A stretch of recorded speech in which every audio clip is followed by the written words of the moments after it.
কেউ নিয়ে আসে দুঃখ, কেউ নিয়ে আসে সুখ।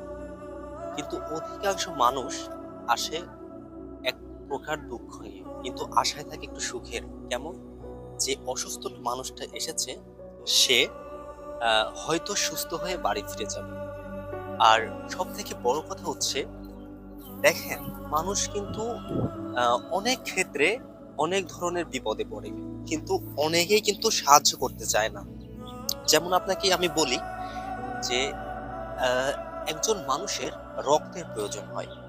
তো সচরাচর দেখি যে ফেসবুক গ্রুপে বা ইউটিউবে বা অনলাইন প্ল্যাটফর্মে অনেকেই রক্তের জন্য পোস্ট করে যে আমার রক্তের প্রয়োজন বা এর রক্ত প্রয়োজন। তো মোটামুটি অনেকে রেসপন্স করে, আবার অনেকেই এড়িয়ে যায়।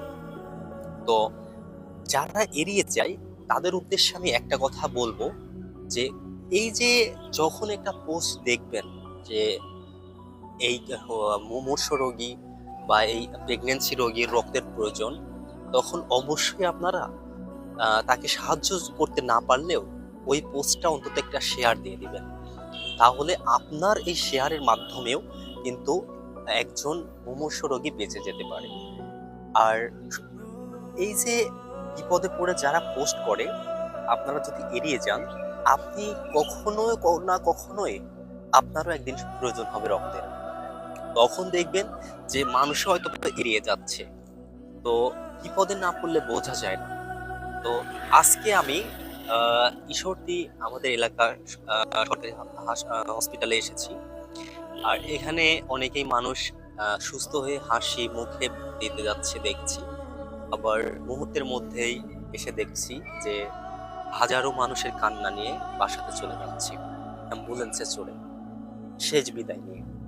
তো হাসপাতাল হচ্ছে হাসি, দুঃখ, কষ্ট এবং সব মিলেই এখানে মানুষ এই প্রত্যেকটা কক্ষে এক একটা হাসি আছে, এক একটা কান্না আছে। তো আমরা সবসময় চেষ্টা করব যে মানুষ কখনো বিপদে পড়লে যে তাকে অন্তত একটু সাহায্য করতে। তাহলে আপনিও একদিন ঠিকই আল্লাহর কোনো মাধ্যম দিয়ে সাহায্য পেয়ে যাবেন। সবাই ভালো থাকবেন। আসসালামু আলাইকুম।